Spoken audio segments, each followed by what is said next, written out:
अस्सलाम वालेकुम नाज़रीन। इमरान याकूब खान साहब के साथ व्यू पॉइंट से मैं हूँ ज़ैनब जतोई। प्रोग्राम के आगाज़ में बात करेंगे बानी पीटीआई से मुलाकात का मामला कब हल होगा, क्योंकि अभी ये भी खबरें आ रही हैं कि बानी पीटीआई से मुलाकात का जो सिलसिला है वो दिसंबर में शुरू हो जाएगा। लेकिन ये जो 23-24 दिन का खला आया, जो स्पेस आया, इसके पीछे क्या वजूहात थी, क्यों इजाज़त नहीं दी गई जबकि अदालती हुक्म भी मौजूद था।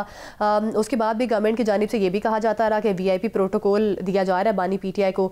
तो अब उनकी सेहत कैसी है, मुलाकातों का सिलसिला कब शुरू होगा, इस बारे में बात करेंगे। प्रोग्राम के दूसरे हिस्से में बात करेंगे DG ISPR ने प्रेस कॉन्फ्रेंस की है। उनकी जानिब से कहा गया है कि अफगान रजीम अपने ख़ित्ते में मौजूद जो दहशतगर्द हैं उनको कंट्रोल करे, और ये भी कहा है कि अब यकीनी तौर पे सख्त जवाब दिया जाएगा। और ऐसे में DG ISPR ने क्या कहा और अफ़गानिस्तान के साथ पाकिस्तान आने वाले टाइम में अब क्या कर सकता है, क्या हिकमत अमली अपनाई जाएगी पाकिस्तान की जानिब से, इस पर बात होगी। प्रोग्राम के आखिर में बात करेंगे सोलर इंकलाब के हासिलात पर गौर किया जाएगा कि सोलर सिस्टम और सोलर सारफीन के लिए रिलीफ जो है वो गवर्नमेंट की जानिब से दिया गया है, आर्जी रिलीफ दिया गया है। जो टैक्सेस थे उनको आर्जी तौर पर ख़त्म कर दिया गया है। क्या परमानेंट भी इस पर कोई अमल दरामद हो सकेगा, इस पर प्रोग्राम में बात करेंगे। नाज़रीन, प्रोग्राम में सबसे पहले बात करेंगे बानी पीटीआई से मुलाकात का मामला अभी तक हल नहीं हो सका और अपोजिशन की जानिब से कहा जा रहा है कि मुल्क-गिर एहतजाज किया जाएगा, जबकि बानी पीटीआई की बहनें भी इस वक्त काफ़ी सरगर्म नज़र आ रही हैं और अपने भाई से मुलाकात करने के लिए कोई ना कोई स्ट्रैटेजी पाकिस्तान तहरीक इंसाफ आगे जाके अपना सकती है। लेकिन अभी जो खबरें आ रही हैं, ये कहा जा रहा है कि बानी पीटीआई से शायद मंगल को मुलाकात करवाई जा सकती है। लेकिन ये 22 से 24 दिन का जो डिले रहा, उसके पीछे क्या वजूहात थी, क्यों मुलाकात नहीं होने दी फैमिली की या पाकिस्तान तहरीक इंसाफ के कारकुनान के। इस वक्त हमारे साथ मौजूद हैं सरबराह मुस्लिम लीग ज़िया, सीनियर सियासतदान भी हैं, इनसे इस मामले पर बात करेंगे। क्या कहेंगे सर, ये जो सारा मामला अब आपके सामने है, बानी पीटीआई की बहनें भी इंटरनेशनल मीडिया को बीपर्स दे रही हैं और इंटरनल भी काफ़ी मामला जो हैं, ये कहा जा रहा है अपोजिशन की जानिब से कि एहतजाज किया जाएगा। अब जो मंगल का दिन सामने आ रहा है कि मंगल को शायद मुलाकात हो सकती है, दिसंबर में मुलाकातों का कोई नया दौर शुरू हो सकता है, तो इस बारे में बताइएगा, आपके पास क्या अपडेट्स हैं? देखिए, मुझे इतना तो इसके बारे में मालूम नहीं है, क्योंकि ये हुकूमत के तर्जुमान जो है उनकी बातें हम सुनते रहते हैं और जो पीटीआई वाले हैं उनकी गुफ्तगू भी हम सुनते रहते हैं। जो मेरे से नज़दीक तनाज़ा ये है कि कोर्ट ने एक इजाज़त उनको जो दी है, उसके साथ उन्होंने कुछ वो पाबंदियां भी लगाई हैं। पाबंदी ये है कि जब ऐसा कोई मौका आता है कि जब बानी पीटीआई से मिलके बाहर आते हैं, वहाँ एक प्रेस कॉन्फ्रेंस शुरू हो जाती है और वो कहा यह जा रहा है कि इस को जेल को आप कम से कम वो ना बुलाएं कि एक मीडिया हाउस ना बनाएं, एक अपनी पार्टी का जो है ऑफिस ना बनाएं, बल्कि जब आप मुलाकातें करते हैं तो बाहर निकलकर प्रेस कॉन्फ्रेंसेस वगैरह ना करें। ये मेरे ख्याल में कोर्ट ने भी कहा है। अब मुझे मालूम नहीं कहा था कि सही है, मैं सुन रहा था। तो जो प्रेस कॉन्फ्रेंस वगैरह करनी होती है वो जाकर पीटीआई के दफ्तर में या अपने घरों में किया करें, बजाय इसके कि जेल के बाहर करने के, क्योंकि फिर होता क्या है कि सुप्रीडेंट जेल की फिर सख्ती आ जाती है। तो इसलिए सुप्रीडेंट जेल ने जो है वो रोका हुआ है कि भाई मुलाकातें तब सर बिल्कुल, ये भी कंसर्न बिल्कुल गवर्नमेंट की जायज़ है, लेकिन अभी जिस तरह से सर प्रोपेगेंडा किया जा रहा है कि बानी की सेहत से मुतालिक बड़े सीरियस कंसर्न्स शो करवाए जा रहे हैं, इवन मुख्तलिफ TV भारतीय मीडिया भी इस पर काफ़ी ज़्यादा महाजराई कर रहा है। तो ऐसे में सर आप नहीं समझते कि गवर्नमेंट को संजीदा मूव लेना चाहिए? गवर्नमेंट को तो इस मामले को क्लैरिफाई करना चाहिए था कि एक दफ़ा बानी से मुलाकात हो जाती और ताकि ये जो बाहर प्रोपेगेंडा हो रहा था उसको सबोताज किया जा सकता। बिल्कुल ये करना चाहिए, लेकिन देखिए ना, कौन सा मीडिया जो है इसको उछाल रहे हैं, जो पाकिस्तान को कमजोर करना चाहता है, जो पाकिस्तान को नीचा दिखाना चाहता है। तो अगर उस मीडिया पे हम रिलाय करके और फिर उसकी तशहीर हम भी शुरू कर दें तो ये बहुत ही अफसोसनाक बात होगी। हमारी हुकूमत को चाहिए और इसमें पीटीआई को चाहिए कि कोई मामला तय करने के बाद इस जो क्यासराइयाँ हो रही हैं इनको ख़त्म किया जाए, ताकि जो खान साहब है अंदर जेल के, उनकी जो डॉक्टर्स को जाकर उनका मायना करके कम से कम वो आकर बाहर बताएं, चाहे वो हुकूमत के डॉक्टर हों, चाहे वो पेम्स के हों या पॉली क्लिनिक के हों या किसी और हॉस्पिटल के हों या शौक़ खानों के भी हों, उनको भी इजाज़त देनी चाहिए कि वो जाकर उनको मिलें, देखें और उनकी सेहत के बारे में लोगों को आगाह करें। इजाजुल हक साहब, ये फरमाइएगा कि आप क्योंकि माशाल्लाह बाखबर भी हैं और चीजों को जो है वो अंदर से भी जानते हैं, ये फरमाइएगा कि नजम सेठी साहब ने जो ये कहा है कि दिसंबर में ये मुलाकातें भी शुरू हो जाएंगी, और दूसरा फिर ये कहना कि जो पीटीआई के रहनुमा हैं वो इंडियन जो प्रोपागेंडा चैनल्स हैं सोशल मीडिया के, उनके जरिए से वो उनके साथ राब्ता कार हैं। तो क्या आप ये समझते हैं हुकूमत की तरफ से भी इस तरह का मौकफ सामने आना, तो इस सारे मामले को आप किस तरह से देखते हैं? देखिए, तो मैंने पहले भी कहा है कि ये एक इंतहा है, मतलब कि अपने दुश्मनों के सोशल मीडिया को इस्तेमाल कर कर अपने मुल्क का नाम बदनाम करवाना, चाहे वो किसी हाथ में भी हो, चाहे वो किसी के बारे में भी। यानी उन तमाम खबरों को तो रद्द कर देना चाहिए, क्योंकि वो तो मौका ढूंढते हैं, उनकी पिटाई ऐसी हुई है 4 रोजा मार्का हक में कि वो अब मौका ढूंढ रहे हैं, अपनी प्रॉक्सीज चला रहे हैं, बलूचिस्तान में गड़बड़ करवा रहे हैं, अफगानिस्तान के जरिए पाकिस्तान को कमजोर करने की कोशिश करें। तो उसकी तो हमें बिल्कुल उस खबरें ब्लॉक कर देनी चाहिए, अपने जहन से उसको निकाल देना चाहिए। लेकिन मैंने कहा कि मौजूदा सूरत हाल को सेठी साहब का कहना ना कहना उसका कोई वो नहीं, मतलब नहीं है। बात करने की ये है कि ठीक है, मुलाकातें होनी चाहिए, लेकिन ज़ाब्ता अखलाक जो है तैयार होने के बाद से दोनों तरफ एग्री करें, दोनों इतराफ से एग्रीमेंट हो, और फिर मुलाकातें जो है वो शुरू हो जाए। सर, आपको 3 दहाइयों से ज्यादा का अरसा गुजर चुका अब सियासत के मैदान में। आप मियां नवाज शरीफ साहब के भी बहुत करीब रहे हैं और इमरान खान साहब के साथ भी आपका बड़ा प्यार मोहब्बत वाला ताल्लुक रहा है। क्या पाकिस्तानी सियासी मिजाज को देखते हुए आप इस बात को वाज़े तौर पे कह सकते हैं कि पाकिस्तानी सियासत के मिजाज में कोई तहम्मुल आ जाएगा, और अगर ये सिलसिला शुरू हो भी जाए तो ये जो आप प्रेस कॉन्फ्रेंसेस का जिक्र बार बार कर रहे हैं वो रुक जाएंगी? देखिए, पाकिस्तान की तारीख ही इतनी एक्सचेकर तारीख है हमारी। 88 से आप शुरू हो जाए, महासराई ऑपोजिशन की सियासत, 2 जमातें, यहाँ 2 जमाती था ना, मतलब निज़ाम जो चल रहा था, एक तरफ नून लीग थी, एक तरफ पीपल्स पार्टी थी। फिर आखिरकार 1999 के मार्शल लॉ की वजह से परवेज मुशर्रफ ने इन दोनों को इकट्ठा कर दिया, जमातों को, और ये जो एक दूसरे को सड़कों पर घसीटना चाह रहे थे, पेट चाक करना चाह रहे थे, पैसा निकालना चाह रहे थे, वो पैसा भी हजम हो गया और किसी ने कुछ किया भी नहीं, और जो स्लेट है उसको साफ कर दिया गया। तीसरी जमात में से उभरी वो पीटीआई थी, उसने दोनों जमातों को चैलेंज किया, लेकिन एक तो पॉलिटिकली चैलेंज किया उन्होंने, जो कि जब चैलेंज किया जब उनको पूरी एस्टेब्लिशमेंट की बैकिंग थी। और फिर अब जो बात है कि उस महाजराई की सियासत को खत्म करने के लिए एक इन्होंने चार्टर ऑफ डेमोक्रेसी किया, लेकिन डेमोक्रेसी के बाद भी ना गाली गलौज बंद हुई, ना सड़कों पर घसीटना बंद हुआ, ना पेट शाह करना बंद हुआ, बल्कि जब पीटीआई के खौफ से, डर से सब इकट्ठे हो गए। और अब ये हाल है कि पीटीआई ने भी वही काम रखा था। मेरा ख्याल है कि अगर उस वक्त मैं होता खान साहब के साथ मैं तो उनको 3.5 साल उनकी हुकूमत के दौरान मेरी मुलाकात ही नहीं हुई थी, और जब हुई तब भी मैंने समझाने की कोशिश की कि ये असेंबलियां तोड़ना पंजाब की, और फिर कौमी असेंबली से बाहर निकलना, और फिर वो तो खैर वैसे ही खत्म हो गई थी, फिर केपीके की असेंबली तोड़ना, ये आपके लिए मुफीद साबित नहीं होगा। लेकिन वही सियासत हुई, एक रिवेंज की सियासत, एक दूसरे को नीचा दिखाने की सियासत, जेलों में बंद करना, एयर कंडीशनर उतार देंगे। अब वही मुकाफात अमल जो है, मैं ये हमेशा ये कहा करता हूँ कि जो आप करते हैं उसको आपको भरना भी पड़ता है। बिल्कुल सर, माजी में हमने देखा है आपको बड़ा अच्छा लग रहा है।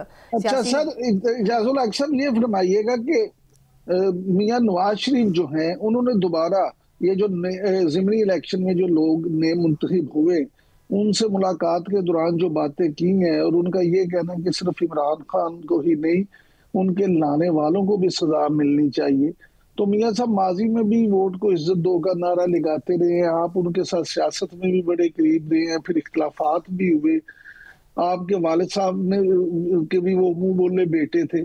तो मियां नवाज शरीफ की मौजूदा सियासत को आप किस नजर से देखते हैं?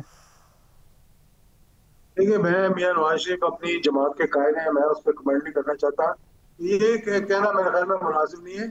ये नवाज शरीफ की सियासत जो है वो अपनी जमात के कायद हैं, वो अपनी जमात को डायरेक्शन देते हैं, उनसे मशवरा किया जाता है। खासतौर पर पंजाब के अंदर जो है वो हुकूमत में उनकी इश्तिहारों के जरिए तशहीर भी होती है। जो काम भी पंजाब में होता है उसके साथ मियां नवाज शरीफ की तस्वीर लगती है और शहबाज शरीफ साहब भी उनसे पूछ कर हर कदम उठाते हैं।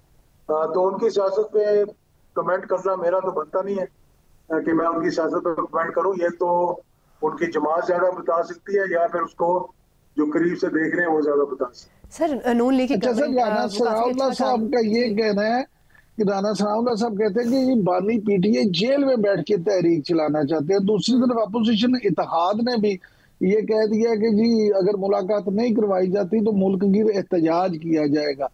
तो क्या आपको कोई ऐसा नजर आता है कि 9 मई के बाद खास तौर पे पीटीआई की जो सूरत हाल है ऑन ग्राउंड, क्या अपोजिशन इत्तेहाद मिलकर भी कोई तहरीक चलाने में कामयाब हो सकता है? और सर मेरा भी सवाल ऐड ऑन कर लें कि गवर्नमेंट इतनी खौफजदा क्यों है? अगर कोई तहरीक चलाती भी है ऑपोजिशन, आई थिंक वो ऑपोजिशन का राइट है।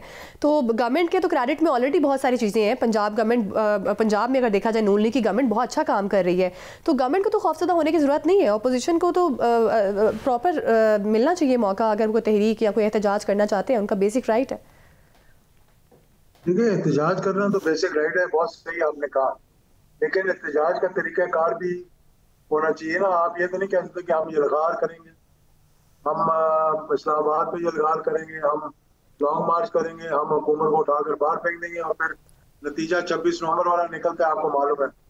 तो मौजूदा सूरत हाल में अगर आप मेरा सियासी तज्जिया सुनना चाहते हैं तो मौजूदा सूरत हाल में जो मौजूदा अपोजिशन है उसका तहरीक चलाने का इस वक्त कोई नजर नहीं आ रहा तरीकाकार के वो कोई मौसर तहरीक जो है वो चला सकेंगे। लेकिन अगर वो थोड़ा सा कोशिश कर उन जमातों को साथ मिला लें कि जिनके पास स्ट्रीट पावर है और लेकिन इलेक्टोरल पावर नहीं है, जैसे जमात इस्लामी और JUIF, अगर ये सारे मिलकर ऑपोजिशन में इकट्ठे हो जाए तो फिर हुकूमत को कोई चैलेंज नजर आएगा। उसके बगैर अकेले अगर जमात इस्लामी धरने देती रहेगी, मौलाना फजल रहमान डराते रहेंगे, धमकाते रहेंगे और PTI नारे लगाती रहेगी कि हम अब तहरीक चलाएंगे, तो मेरा नहीं ख्याल कि कोई मौसर तहरीक चल सकती।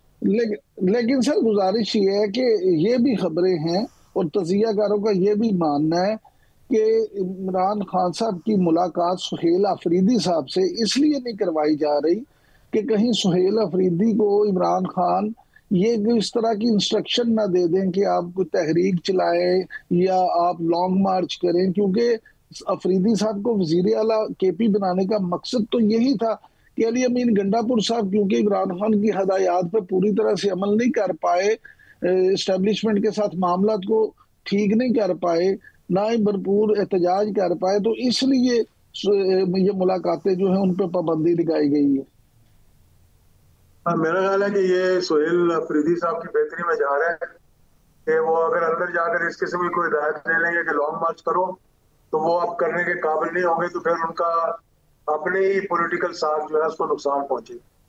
तो यही सबसे बड़ी मुश्किल का सामना करना पड़ रहा है PTI को कि आपस में इनके अंदर कोई ऐसी कोहिजन नहीं है कि ये फैसला कर सके। इनको हर वक्त ये रहता है कि हम जाकर जेल में मिलकर अहकामात लेकर आए। वो जमातें जो है वो मौसर तहरीक चला सकती हैं जिसके अंदर क़यादत ऐसी मौजूद हो जो कि मुस्बत फैसले कर सके, चाहे वो नेगोशिएशंस के लिए हो चाहे वो तहरीक चलाने के लिए हो, तब आप कामयाब होते हैं। लेकिन PTI के अंदर इस वक्त जो है क़यादत का एक बहुत बड़ा रुझान है, आपस में इनकी कोहिजन नहीं है, एक दूसरे के साथ इनका इतना ज्यादा ताउन नहीं है, ना ये कोई मीटिंग मौसर बुला सके अभी तक, ना चीफ मिनिस्टर KP के कोई ऐसी चीज दिखा सके कि भाई ये कोई नई चीज उसमें से अपनी हैड में से निकालेंगे कोई रैबिट या कोई चीज ऐसी खरगोश इनकी टोपी में से निकलेगा। एजाजुल हक साहब हमारे साथ मौजूद है, बहुत शुक्रिया आपका एजाजुल हक साहब। इमरान साहब, आपकी भी राय इस पर जानना बड़ा ज़रूरी है। क्या समझते हैं, गवर्नमेंट की जानिब से क्यों मुलाकात की इजाज़त नहीं दी जा रही? एक तरफ कहते हैं VIP प्रोटोकॉल मिल रहा है बानी PTI को, ये कौन सा VIP प्रोटोकॉल है कि अपने ख़ानदान के लोगों से वो मुलाकात नहीं कर सकते? देखिए ज़ैनब, सीधी सी बात है, मैं नजम सेठी साहब ने जो अपने प्रोग्राम में बात की है, मैं उस बात से बिल्कुल मुत्तफिक हूँ। और अगर आप पिछले 2-3 दिन से देखें कि नजम सेठी साहब जो बात कर रहे हैं, सुहेल वड़ाई साहब जो बात कर रहे हैं, तो आपको अंदाजा हो जाएगा कि सूरत हाल क्या है। हुकूमत जो है वो वाकई ही हुकूमत और कुछ इदारे ये नहीं चाहते थे कि नवंबर में भी मुल्क में वो हालात इस तरह के हो। आप देखें खास तौर पे अफगानिस्तान और इंडिया को लेके जो पाकिस्तान के इस वक्त हालात हैं, उसमें कोई भी रियासत हो वो किसी भी बदअमनी की मुतहम्मिल नहीं हो सकती। इसलिए हुकूमत की भी ये कोशिश थी कि किसी तरह से इन हालात से बचा जाए। इमरान खान साहब पे पाबंदी लगाने, मुलाकातों पे पाबंदी लगाने का बुनियादी मकसद उनकी तरफ से यही था, क्योंकि खान साहब की जो सियासत है या जो लोग इमरान खान साहब को जानते हैं वो में इस बात का अच्छी तरह से इदराक है कि खान साहब जो है सिंगल ट्रैक आदमी हैं। वो जब फैसला कर लेते हैं तो फिर वो ये नहीं देखते कि इससे मुल्क को क्या फायदा होगा या नुकसान होगा या मुल्क की सियासत किस समत में जाएगी। सुहेल अफरीदी साहब को वज़ीर आला बनाने का मकसद 100% यही था कि वो यंग आदमी थे, एनर्जेटिक थे, और वो इमरान खान की अग्रेसिव सियासत की पैदावार है। अच्छा इमरान साहब, बिल्कुल ठीक है, आपका वैलिड पॉइंट है। इमरान साहब, ये भी बताइएगा कि नवाज शरीफ पाकिस्तानी सियासत में बड़े आजकल सरगर्म नज़र आ रहे हैं, बड़ी अकाउंटेबिलिटी की बातें कर रहे हैं, और ये भी कुछ खबरें आ रही हैं कि शायद नवाज शरीफ आने वाले टाइम में कोई बड़े ओहदे पर हो सकते हैं। आपके वाकिफ़ाने हाल क्या कहते हैं, क्या खबर है आपके पास इससे मुतालिक? देखिए, हमारे वाकफाने हाल वही कहते हैं जो बात सुहेल वड़ाई साहब भी कह रहे हैं कि मौजूदा सूरत हाल में मियां नवाज शरीफ का सियासत में इन होने का कोई प्रोग्राम नहीं है। लेकिन ये जो खबरें थी कि शायद मियां नवाज शरीफ दोबारा हुकूमत में आना चाहते हैं, देखिए पंजाब में उनकी साहिबजादी वजीर आला है, मरकज में उनके छोटे भाई जो शायद उनकी सगी औलाद से भी ज्यादा उनके ताबेदार हैं, वो वजीर आजम है। तो सियासत का मंबा अगर देखा जाए तो वो तो मियां नवाज शरीफ ही है, और जिस तरह से वो अपनी सियासत को लेके चल रहे हैं वो उसी तरह से उस पर मुतमिन है। लिहाजा मैं नहीं समझता कि वो सियासत में कोई इस वक्त फौरी तौर पे एक्टिव रोल अदा करना चाहते हैं। ठीक है नाज़रीन, अभी वक्त हुआ है एक शॉर्ट ब्रेक का। ब्रेक के बाद बात करेंगे तालिबान रजीम खित्ते के ममालिक की सलामती के लिए खतरा बन चुकी है, इस मसले का हल क्या है, इस पर बात होगी। हमारे साथ ही रहिएगा।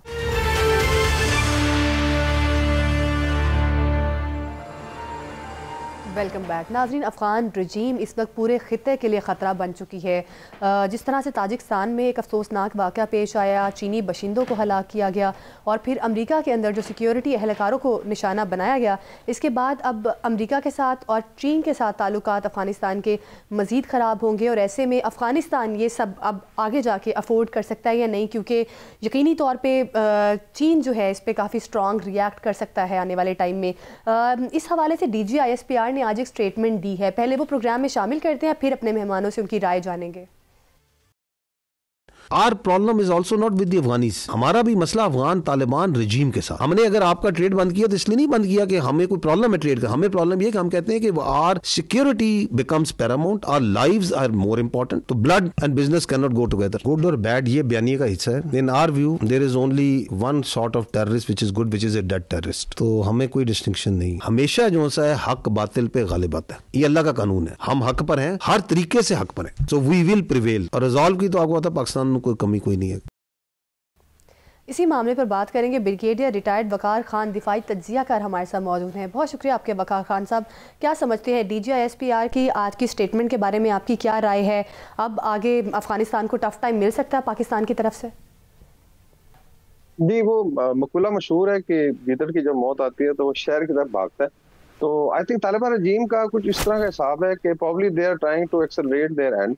देखें, अभी सबसे बड़ा भाई खा तो पाकिस्तान था, उसके साथ आपने आई वुड से ज्यादती की पिछले 4 साल से, और हम बैठ के इनकी सारे नखरे बर्दाश्त करते रहे। ईरान अभी ब्लैंक चेक दे के गया पाकिस्तान को, दे आर फेड अप। उन्होंने तकरीबन 15 लाख वहां लोगों को रिपेट्रिएट किया और शायद जो बाकी हैं वो भी हो रहे हैं। फिर अभी रह गया था ताजिकिस्तान ऊपर और उज्बेकिस्तान और चाइना। तो ताजिकिस्तान में आपने एक तीर से दो शिकार किए, और उसके अंदर भी एक फैक्टर है बिकॉज जो आईनी बेस था वहां से भारत को ठुड्डा मार के निकाला गया था, तो वो बड़ी तकलीफ है दोवल साहब को। तो मोस्ट प्रॉब्ली मेरी असेसमेंट है, या तुर्की में भी एक असेसमेंट हो रही थी कि most probably research analysis wing ने कराया बिकॉज ड्रोन टेक्नोलॉजी ये लोग भी दे रहे हैं, और वो उसमें चाइनीज इंजीनियर्स भी हो गए, उसमें मारे गए, और ताजिकिस्तान पे डेफिनेटली वायलेशन हुई है। तो ये हालात है कि आप जो है इस वक्त टूल ऑफ पॉलिटिक्स हमेशा कहते हैं। ब्रिगेडियर साहब प्लीज इसमें थोड़ी सी रोशनी इस पे भी डालिएगा, क्योंकि आप माशाल्लाह तुर्की में भी हैं, वहां पे जो इस वक्त ख्यालात चल रहे हैं, जो बातें हो रही हैं, एक यहाँ पाकिस्तान में भी कुछ तजियाकारों का मानना, खासतौर पे नजम सेठी साहब ने भी अपने प्रोग्राम में ये बात की है कि इसराइल ने इंडिया को जो ड्रोन दिए हैं, इसराइली ड्रोन्स, वो इस सारे वाक़े में भी वही इस्तेमाल किया गया है। तो आप ये क्या समझते हैं कि इंडिया इसराइल गठजोड़ और फिर आगे अफगान इंडिया गठजोड़, ये सारे मामले को आप किस तरह से देखते हैं? जिसमें डेफिनेटली हो सकता है, लेकिन चूंकि इसराइल से कोई डायरेक्ट फ्लाइट्स नहीं है ना, कोई मिडिल ईस्ट का आई थिंक कंट्री इस तरह इजाजत देगा। तो अभी आप देखें, अभी कल भी खबर थी कि आई थिंक 70 टन जो है अद्वियात पहुंचे हैं। वी डोंट नो अभी भारत से अगर जहाज आ रहे हैं तो अद्वियात है या क्या कुछ है, तो अगर हो सकता है वेरी मच पॉसिबल कि इजराइल इसमें शामिल, because they will like to destabilise, because they also feel कि वहां से ईरान पे भी नजर रखी जा सकती है और पाकिस्तान के साथ उनका भी एक स्कोर है। But all told I think conduit जो है वो भारत ही है, जो मेरी असेसमेंट है। यहाँ पे आई थिंक जो ओवरऑल ग्लोबल असेसमेंट है उसमें अभी बड़ी क्लियरली एक फीलिंग है तुर्किया में कि मोस्ट प्रॉब्ली रजीम जो है अपनी हरदर्मी की वजह से now they are going to lose अपना रूल भी शायद बाशिंदों को बारहा निशाना बनाना, इससे पहले भी चीनी टीचर्स, इंजीनियर्स, उनको निशाना बनाया गया था अफगानिस्तान में मौजूद दहशतगर्दों की जानिब से, और अब ये जो वाक़या पेश आया यकीनी तौर पे निहायत अफसोसनाक है। अब चीन का रिएक्शन क्या हो सकता है, क्योंकि चीन ने अपने शहरियों को ताजिकिस्तान में काम करने से भी रोक दी है, तो अब इसके बाद क्या मंजरनामा बनता हुआ आपको दिखाई दे रहा है? जी वही है ना, बेसिकली जड़ तो वही है ना, बेस एक्चुअली रशियन भी था। रशिया में तो देखा जाए तो टेक्निकली आपने 4 मुल्कों पर अगर अमेरिका का अटैक शामिल करें तो 5 ममालिक हो जहाँ पे आप डायरेक्टली आप नाउ इन्वॉल्व इन टेररिज्म। तो कहीं से भी देखें, मेरे ख्याल में it can start from anywhere. अभी ये भी खबरें थी कि यूएस ने टारगेट्स लॉक किए हुए हैं, ये आई थिंक गार्डियन की खबर थी, और हो सकता है कि मुझे ऐसा लग रहा है कि आइंदा कुछ दिनों में अगर ये हरकतों से बाज नहीं आते तो एक मैसिव स्ट्राइक आ सकती है, and then you can actually see fallout शुरू होगा, बिकॉज अहमद मसूद भी तैयार है जो नेशनल रेजिस्टेंस फ्रंट है नॉर्थ में, और वो ताजिकिस्तान भी उनका आप कहने के एक एफिलिएशन है। इस तरह अब्दुल रशीद दोस्तम यहाँ से हो सकता है ये चले जाएं, बिकॉज तुर्की आना जाना है उनका।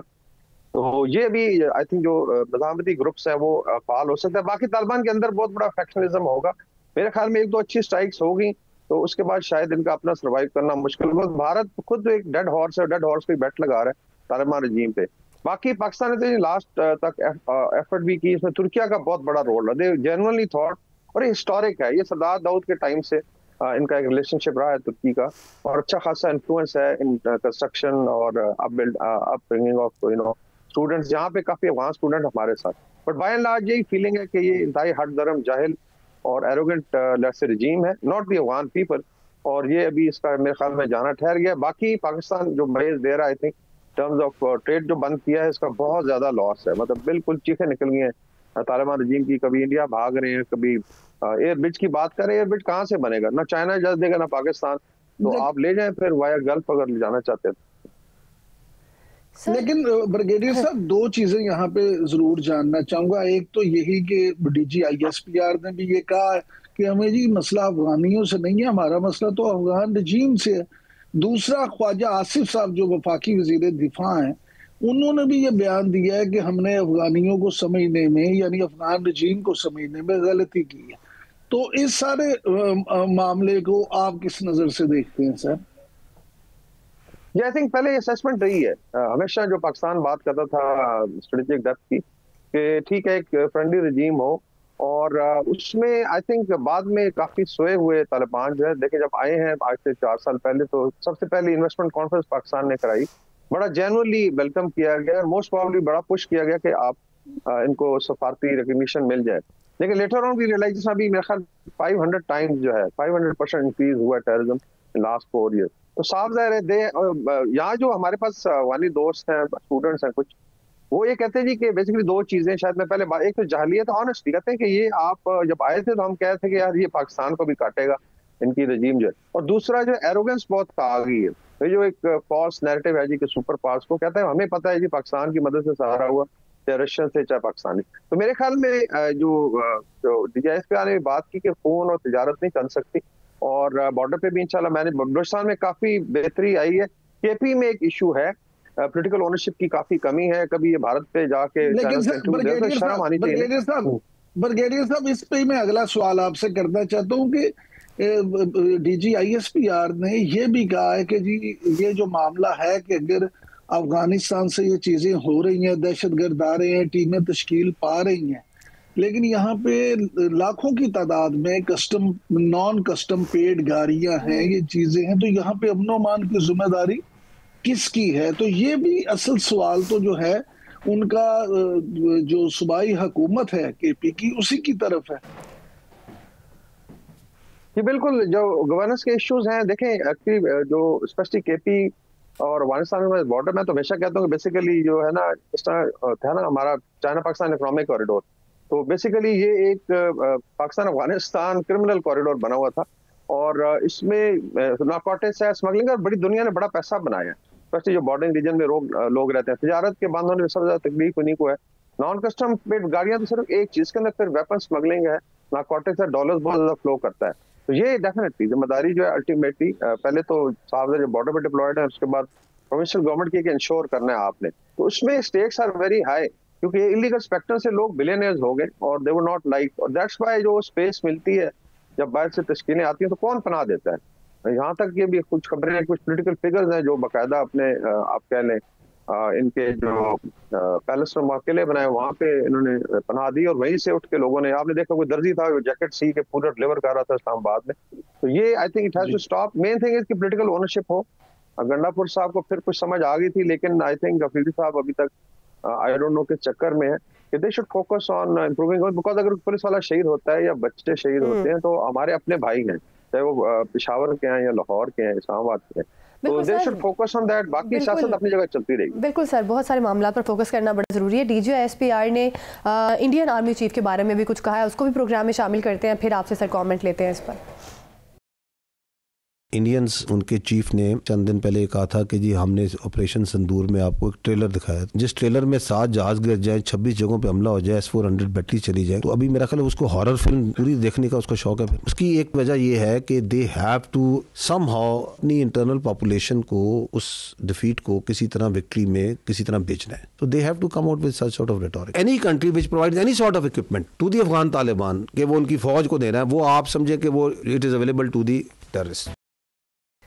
ब्रिगेडियर रिटायर्ड वकार खान साहब, क्या कहेंगे? DGISPR की जानिब से दोबारा भारत को वार्न किया गया है, इसको किस तरह से देख रहे हैं आप? ये भारत में आई थिंक बहुत बड़ा इशू बन गया, ये डिफीट, इसको कैसे विक्ट्री में बदला जाए। मैं इनको कहता हूँ कि चलें हमारे स्टेटमेंट छोड़ दें, आप शुरू से नेशनल इंटरेस्ट सबसे बड़ा मैगजीन है सिक्योरिटी में दुनिया का।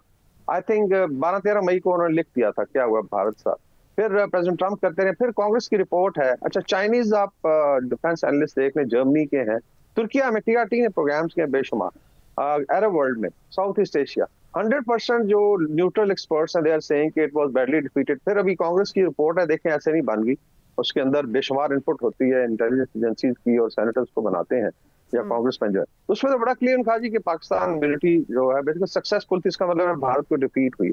अभी अगर इस चीज को आपने बदलना है तो मेरे ख्याल में ये इतना आसान नहीं है कि गोदी मीडिया रोजाना बैठ के ये करता रहे।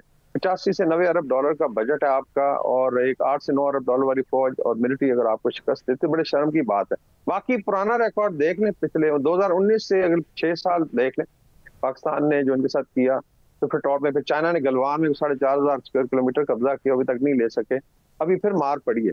तो पीपल देन आस्क कि इतनी बड़ी फौज का क्या फायदा? तो मेरे ख्याल में they can keep doing it. हाँ, प्रॉक्सी वॉर फिर वो करते रहेंगे जब तक स्पेस है, और ये स्पेस भी मेरी असेसमेंट 6 महीने में खत्म हो जाएगी। I can project, कि 6 महीने बाद शायद तालिबान रजीम जो है वो हो ही ना, should be somebody else will be there। अच्छा वकार खान साहब, ये फरमाइएगा कि रूस के सदर पुतिन जो है वो अगले महीने इंडिया का दौरा कर रहे हैं। इस दौरे के हवाले से इंडियन मीडिया तो ये बड़ा शोर मचा रहा है कि बहुत बड़े ऐलानात मुतवक्की हैं, आप क्या समझते हैं कि किस तरह के ऐलानात हो सकते हैं, और मौजूदा सिनेरियो में जो इस वक्त आलमी सतह पे इंडिया की हैसियत है, उसमें आप रूस और इंडिया के ताल्लुकात को किस नजर से देखते हैं?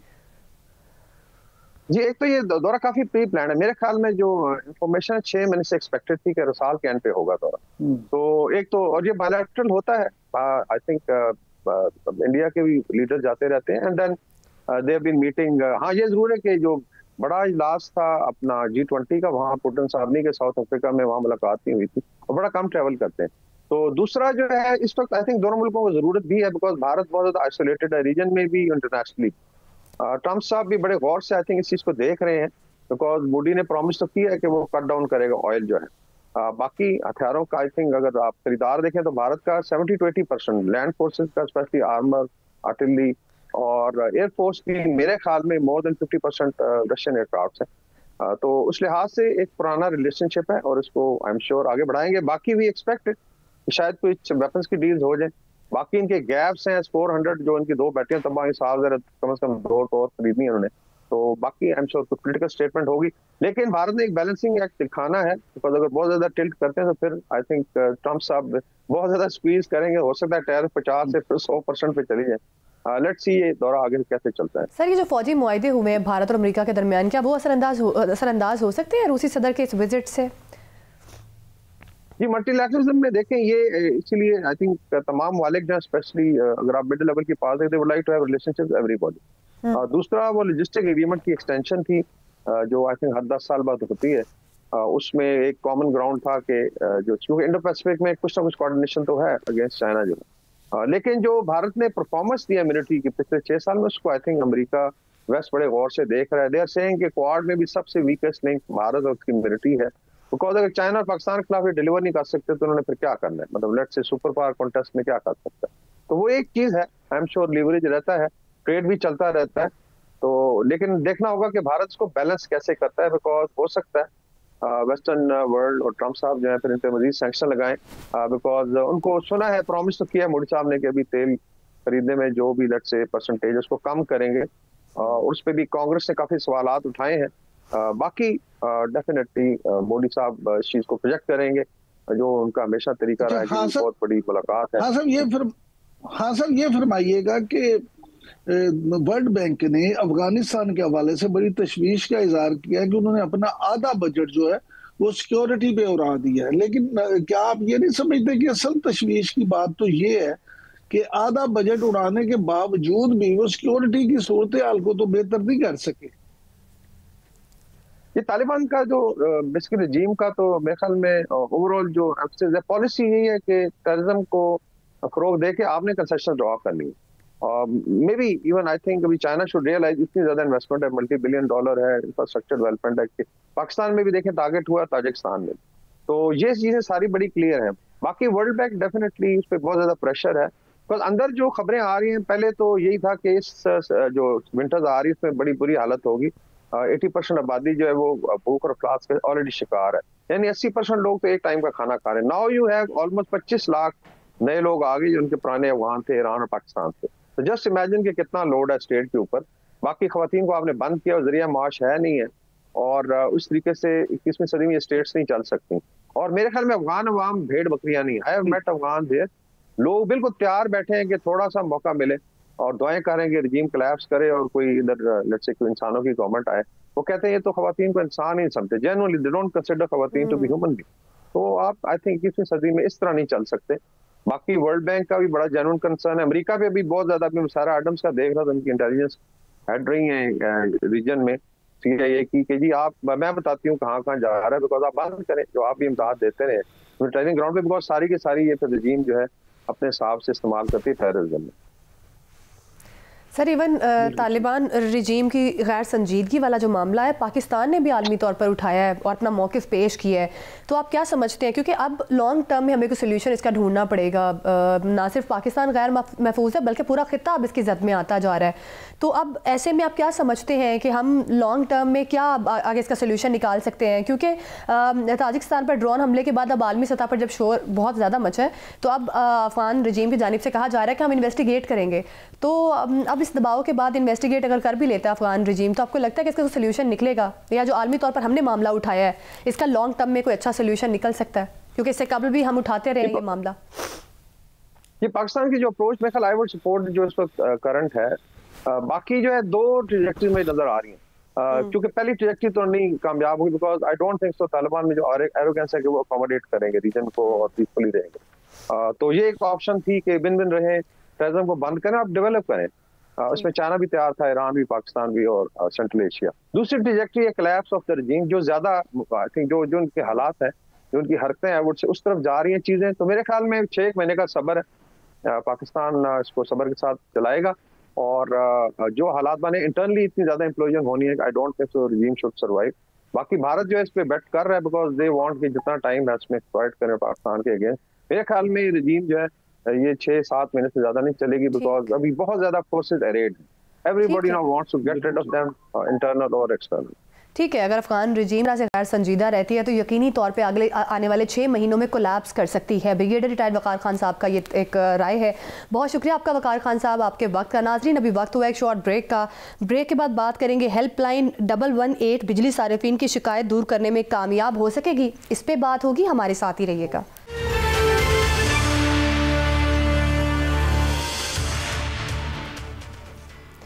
Welcome back. नाजरीन, हुकूमत की जानिब से सोलर सारिफीन पर टैक्स आयद किया गया था। सोलर सारिफीन की जानिब से दरखास्तें दायर की गई थी और अब जो खबर सामने आई है, वफाकी हुकूमत ने सोलर सिस्टम के ज़रिए बिजली पैदा करने वाले सारिफीन पर नाफिज किए गए 16% जनरल टैक्स को आर्जी तौर पर मौखर कर दिया है। बड़ी तब्दीली रोनुमा हुई है। सोलर सारिफीन को अब क्या फ़ायदा हो सकेगा, इसी मामले पर बात करेंगे। Doctor Khalid Waleed, energy expert, हमारे साथ मौजूद हैं। डॉक्टर खालिद वलीद साहब, बहुत शुक्रिया आपके वक्त का। किस तरह से देखते हैं सोलर सारिफीन को कितना रिलीफ मिलेगा? क्या सेल्स टैक्स मुस्तकिल खत्म हो सकता है? देखिए, ये कुछ अर्सा पहले सेल्स टैक्स जो है वो लगाया गया था और ये एक तरह की डबल काउंटिंग हो रही थी सेल्स टैक्स को लेके कि एक दफ़ा अब जब आप डिस्कोस से परचेज करते हैं इलेक्ट्रिसिटी, उस पर सेल टैक्स था, और जब आप डिस्कोस को बेच रहे थे इलेक्ट्रिसिटी जो आपने सोलर के थ्रू जनरेट किया, उस पर भी टैक्स था। तो उसको रैशनलाइज किया गया। मेरे ख्याल से एक मुस्बत कदम है, थोड़ा सा इंसेंटिवाइज करेगा, लेकिन ये एक लॉन्ग ओवर ड्यू था, इसको हो जाना चाहिए था। असल प्रॉब्लम जो हुकूमत को फेस करना है वो किस तरह से ग्रिड को कंपैटिटिव बनाना है सोलर के साथ, ताकि लोग, ये जो आपकी एक बड़ी मैस माइग्रेशन हो रही है from national grid to solar, rooftop solar, इसको किसी तरीके से टैकल किया जा सके। क्योंकि आपको पता है कि हमारे long term power purchasing agreements हैं पावर प्लांट्स के साथ, तो अगर ग्रिड की डिमांड इसी तरह से नीचे आती गई, खासतौर पे उन कंज्यूमर्स की जो कि ज़्यादा बिजली कंज्यूम करते हैं, तो ग्रिड को जो है वो मसला होगा। तो अब हुकूमत को एक ऐसी अप्रोच लेनी है जिसमें वो सोलर को एज पार्ट ऑफ सोल्यूशन देखे, ना कि एज पार्ट ऑफ प्रॉब्लम देखे। और ऐसा ही होना चाहिए, पूरी दुनिया में ऐसा ही होता आ रहा है। हुकूमत को रेजिडेंशियल कंज्यूमर्स को सोलर पे शिफ्ट करना चाहिए, उसके लिए इंसेंटिवाइज करना चाहिए। ख़ास तौर पे जो आपकी टैक्स इंसेंटिवाइजेशन है वो होनी चाहिए, ताकि ज़्यादा से ज़्यादा रेजिडेंशियल कंज्यूमर्स और ख़ास तौर पे वो लोग जो अभी भी अफोर्ड नहीं कर सकते सोलर पैनल्स, उनके लिए भी अफोर्डेबिलिटी बढ़ानी चाहिए। क्योंकि पाकिस्तान में एक अनोमली एग्जिस्ट करती है कि आपका रेजिडेंशियल कंज्यूमर का जो लोड है ग्रिड पे वो ज़्यादा है as compared to developed countries या चाइना को अगर आप देखें, इवन इंडिया को देखें, वहाँ पे इंडस्ट्री का शेयर ज़्यादा होता है और रेजिडेंशियल कंज्यूमर्स का शेयर ज़्यादा है। तो अब हमें करना ही है कि सोलर सार्फिन के लिए, रेजिडेंशियल कंज्यूमर्स के लिए सोलर को इंसेंटिवाइज किया जाए और इंडस्ट्रियल कंज्यूमर्स को ग्रिड पे लेके आया जाए। ताकि डॉक्टर साहब ये फरमाइएगा कि पाकिस्तान में 2015 में तकरीबन 0 से ये शुरू होने वाला जो सोलर एनर्जी का सफर है, ये 2026 में तकरीबन 20% हो जाएगा। तो आप क्या समझते हैं? खास तौर पे ये देखें कि आलमी तहकीकी इदारा जो है वर्ल्ड रिसोर्स सेंटर, उसने भी वर्ल्ड रिसोर्स इंस्टीट्यूट, उसने भी पाकिस्तान में सोलर की इस रफ्तार को जो है ना वो हैरान कुन करार दिया है। तो आप इस सारे मामले को किस तरह से देखते हैं? इस बारे में क्या कहेंगे? जी देखें, अगर आप 2015 से अपनी इलेक्ट्रिसिटी प्राइसेस का भी मुकाबला करें, उसका कंपैरिजन करें, तो वो भी बड़ी तेज़ी से बढ़ी हैं। सिर्फ एक एग्जांपल के तौर पे 2015 में जब आपके इंपोर्टेड कोल के प्लांट्स लग रहे थे, उस टाइम पे कैपेसिटी चार्जेस 3 रुपए पर कैपिटा थे, पर यूनिट थे। अब वो बढ़ के 14-15 रुपए पर यूनिट हो गए हैं। तो उसी हिसाब से आपकी रफ्तार प्राइसेस, इलेक्ट्रिसिटी प्राइस की बढ़ी है।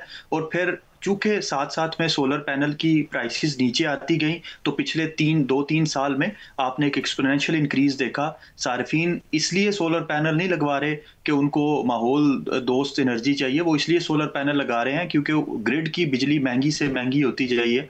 और अब ये एक विशियस साइकिल इख्तियार कर गया है कि जितने लोग ग्रिड की बिजली से मुतासिर होकर, महंगी बिजली से मुतासिर होकर सोलर पैनल लगाएंगे, उनके सोलर पैनल लगाने की वजह से ग्रिड की बिजली और महंगी होती जाएगी। तो हुकूमत को अब डिस्ट्रीब्यूशन कंपनीज को ये चीज़ देखनी है कि किस तरीके से एक जो है वो बैलेंस्ड अप्रोच के साथ एक साइड पे आप सोलर पैनल्स को इंसेंटिवाइज भी करें, लेकिन साथ में आप अपने इंडस्ट्रियल कंज्यूमर्स को भी ग्रिड के साथ लेके आएँ। और तीसरी चीज़ जो करने वाली है, जो आपके महंगे पावर प्लांट्स हैं, ख़ासतौर पर वो वाले पावर प्लांट्स जो कि चलते भी नहीं हैं, जिनका यूटिलाइजेशन रेट बड़ा कम है, मैं इंपोर्टेड कोल प्लांट्स की बात कर रहा हूं, उनको किसी एक तरीके से अर्ली रिटायर कर दिया जाए ताकि आपके कैपेसिटी चार्जेस कम हो सकें और ग्रिड का जो कंपैरिजन है, प्राइस का जो कंपैरेटिव एनालिसिस है, वो थोड़ा सा ग्रिड की फेवर में जा सके ताकि लोग ग्रिड पे भी रह सकें। और चौथी चीज जो सबसे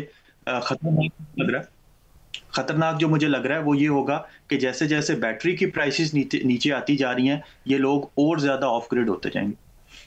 लेकिन डॉक्टर साहब, यहाँ पे दो चीजें बड़ी अहम है। जैसे आपने अपनी गुफ्तगू में फरमाया कि ऐसे जो हमारे पास कोल प्लांट हैं जो उनकी कीमत बड़ी हाई है, और जो कैपेसिटी पेमेंट की मद भी हम उन्हें इतने पैसे दे रहे हैं।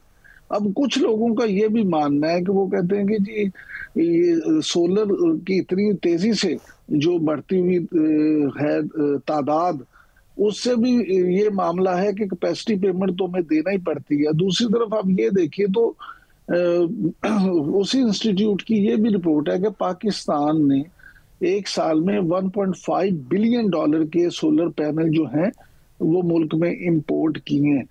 तो आप इस सारे मामले को किस नजर से देखते हैं? इसका सलूशन अवाम चाहते हैं कि सोलर से अगर उन्हें सस्ती बिजली मिल रही है तो आपने जैसे जिक्र किया कि ग्रिड में कैसे सस्ती हो, ताकि इंडस्ट्री तो उसी वक्त ग्रो करेगी कि अगर उसे भी एनर्जी सस्ती मिलेगी। बिल्कुल ठीक कह रहे हैं आप, आपका एनालिसिस बिल्कुल ठीक है।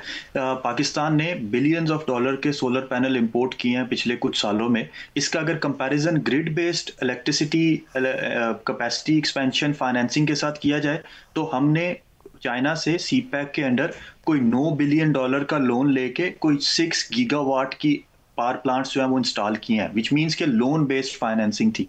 लेकिन दूसरी साइड पे कंज्यूमर्स ने, कम्युनिटी ने without any loan, without any hard conditionalities खुद से फाइनेंस करके आपके जो सोलर पैनल्स हैं वो कोई अराउंड 7 गीगावाट्स इंस्टॉल कर दिए हैं। तो ये पार होती है कम्युनिटी की बिजनेस टू बिजनेस आपके जो कॉन्ट्रैक्ट्स हैं उनकी, एज कंपेयर टू जो आपने सॉवरन बेस्ड गारंटीज पे G2G बेसिस पे आपने ग्रिड बेस्ड इलेक्ट्रिसिटी एक्सपेंशन की। तो अब हुकूमत को थोड़ा सा इस चीज़ को रैशनलाइज करना है कि किस तरीके से सोलर, रूफटॉप सोलर को एज ए एसेट लेते हुए अपने ग्रिड को मॉडर्नाइज किया जाए। और अगेन मैं दोबारा से दोहराऊंगा कि किसी तरीके से इन पावर प्लांट्स को अर्ली रिटायर कर दिया जाए। काफ़ी सारे मैकेनिज्म्स मौजूद हैं दुनिया में, जैसे एशियन डेवलपमेंट बैंक का एनर्जी ट्रांजिशन मैकेनिज्म है, कार्बन क्रेडिट्स को यूज़ करते हुए कि चूंकि ये कोयले के प्लांट हैं, अगर हम ऐसे करते हैं कि अगले 20 साल तक इन्होंने चलना था, आज हम इनको रिटायर कर देते हैं पहले ही वक्त से पहले, तो अगले 20 साल तक जो कार्बन फिजा में जाना था वो चूंकि नहीं जा रहा होगा, आप उसके कार्बन क्रेडिट्स जो है वो अर्न कर सकते हैं। तो ये कुछ बेसिस हैं जिनकी बेसिस पे आप चाइना के साथ निगोशिएट कर सकते हैं और उनके लिए एक विन विन सिचुएशन भी पैदा की जा सकती है। उससे आपके कैपेसिटी चार्जेस भी कम होंगे, माहौल दोस्त भी होगा और आप जो है वो सार्फिन को भी रिलीफ दे सकेंगे और फिर शायद आप सार्फिन को रिलीफ दिया जा सकता है। बड़ा पॉजिटिव इकदाम है। डॉक्टर साहब, ये भी बताया गया कि बिजली के शोबे में मसाइल के हल के लिए अब हेल्पलाइन 118 का इफ्तिताह कर दिया गया है। इससे सार्फिन के जो मसाइल थे वो आप समझते हैं दूर हो सकेंगे और इसकी ज़रूरत क्यों पेश आई, इस बारे में बताइएगा। देखें, हमारी चूंकि मोनोपोलाइज्ड मार्केट है, डिस्ट्रीब्यूशन कंपनीज मोनोपोली के तौर पे काम करती हैं, तो जितना अकाउंटेबिलिटी और ट्रांसपेरेंसी का मैकेनिज्म स्ट्रांग होगा उतना ज़्यादा लोगों के लिए प्रो पीपल पॉलिसीज़ जो हैं, pro people quality of service को एनहांस किया जा सकता है। सार्फिन दो ही चीज़ों को देखते हैं, एक प्राइस को और एक क्वालिटी ऑफ सर्विस को, रिलायबिलिटी को। तो ऐसा इकदाम है, इसको ख़ास तौर पर अगर इस चीज़ से लिंक किया जाए कि ओवर बिलिंग बड़ी ज़्यादा हो रही थी, आप जो जिस डेट पे रीडिंग ली जाती थी उससे जो है वो आप 1-2 रीडिंग्स डेट बढ़ा के रीडिंग्स को बढ़ा के आपको प्रोटेक्टेड कंज्यूमर की जो आपकी स्लैब है उससे निकाल के नॉर्मल कंज्यूमर कर दिया जाता था। उससे बिल में डबल ट्रिपल हो जाता था बिल सार्फिन का। तो उस मद में मेरे ख्याल से आपकी जो स्मार्ट मीटरिंग ऐप है जो भी ministry of energy power division ने लॉन्च की थी, और अभी जो हेल्पलाइन है ये ट्रांसपेरेंसी को लेके आएगा सिस्टम में, लोगों का ट्रस्ट जो है जो कि काफी। डॉक्टर साहब इस पे जरा मेरा एक सवाल ले लेंगे। ट्रांसपेरेंसी तो अल्लाह करे लेके आए, लेकिन यहाँ से लोगों का सबसे बड़ा मसला हमारे यहाँ ये है कि अगर आपने बिल ठीक करवाना हो, आपको यूनिट ज्यादा हो जाए, आपका मीटर खराब हो जाए, आपने मीटर नया लिखवाना हो, आम तासुर ये है कि किसी भी डिस्कोस में आप चले जाएं, आपको पैसे दिए बगैर आपका काम नहीं होता। अवाम ये जानना चाहते हैं, हम आम पाकिस्तानी ये जानना चाहते हैं कि क्या इस ऐप के बाद ये जो रिश्वत सतानी वाला मामला है इस पे काबू पाया जा सकेगा? जी बिल्कुल, बड़ा वजह क्वेश्चन है आपका। इसका जो सबसे सिंपल आंसर है, शायद हम एक मुस्बत कदम लिया है, हो सकेगा, लेकिन इसका जो थोड़ा सा क्रूशल और लॉन्ग टर्म सोल्यूशन है वो ये होगा कि आपको इस मोनोपोली के सिस्टम को ख़त्म करना है। अगर एक इलाके में 2, 3, 4 डिस्ट्रीब्यूशन कंपनीज आपस में compete कर रही होंगी एक दूसरे के साथ, तो वो ज़्यादा अच्छे तरीके से सार्फिन की जो सार्फिन को क्वालिटी ऑफ सर्विस देना है वो दे सकेंगी। लेकिन अगर एक कंपनी को ये पता है कि मेरे अलावा कोई चारा ही नहीं है सार्फिन के पास, या फिर वो ग्रिड से निकल के सोलर पैनल्स लगाते हैं, तो शायद वो अपनी क्वालिटी ऑफ सर्विस पे उस तरह से इन्वेस्ट नहीं करते। लेकिन अगेन एक मुस्बत कदम उठाया गया है, लेकिन अभी हमें बहुत सा फासला तय करना है अगर आप क्वालिटी ऑफ सर्विस को इम्प्रूव करना चाह रहे हैं डिस्ट्रीब्यूशन कंपनीज की। प्राइवेटाइजेशन और क्वालिटी ऑफ सर्विस यकीनी तौर पर इम्प्रूव होनी चाहिए। एक खबर ये बताती है कि सरकारी महकमों के जिम्मे बिजली बिलों की वाजिबुल अदा रकूम 3.25 खरब हो गई हैं।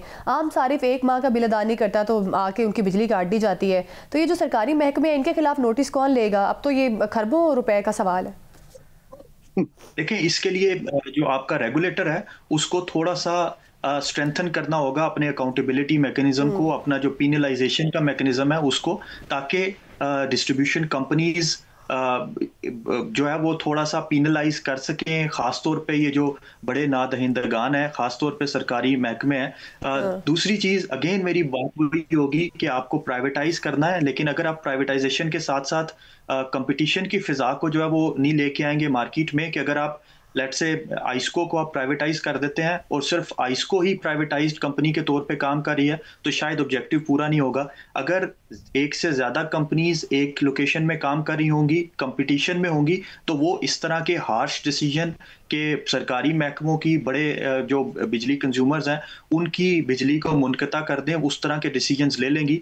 आपकी जो सिस्टम है उसमें एफिशिएंसी आएगी। रेगुलेटर का रोल बड़ा इंपॉर्टेंट है। इसी तरह से जो डिस्ट्रीब्यूशन कंपनीज हैं उनके अगर बोर्ड में कमर्शियल एक्सपर्टीज के साथ लोग आते हैं, एक जो है वो एलिजिबिलिटी क्राइटेरिया को फॉलो किया जाता है, तब भी ये डिसीजंस लेने आसान हो जाते हैं। और तीसरी चीज जो सबसे इंपॉर्टेंट है वो आपकी एपॉलिटिकल होना इन डिस्ट्रीब्यूशन कंपनीज का, पॉलिटिकल इन्फ्लुएंस से इनको आजाद करना या गवर्नमेंट के इन्फ्लुएंस से इनको आजाद करना, वो इनके डिसीजन मेकिंग ठीक है, इन कंपनीज को गवर्नमेंट के इन्फ्लुएंस से बिल्कुल होना चाहिए। बहुत शुक्रिया आपका doctor Khalid Waleed, energy expert हमारे साथ मौजूद थे और हमें बता रहे थे कि आगे जाके सोलर सार्फिन अब किस तरह से फ़ायदा उठा सकते हैं। नाजरीन, इसी के साथ प्रोग्राम से हमें दीजिए इजाज़त, कल फिर मुलाकात होगी। अल्लाह हाफ़िज़।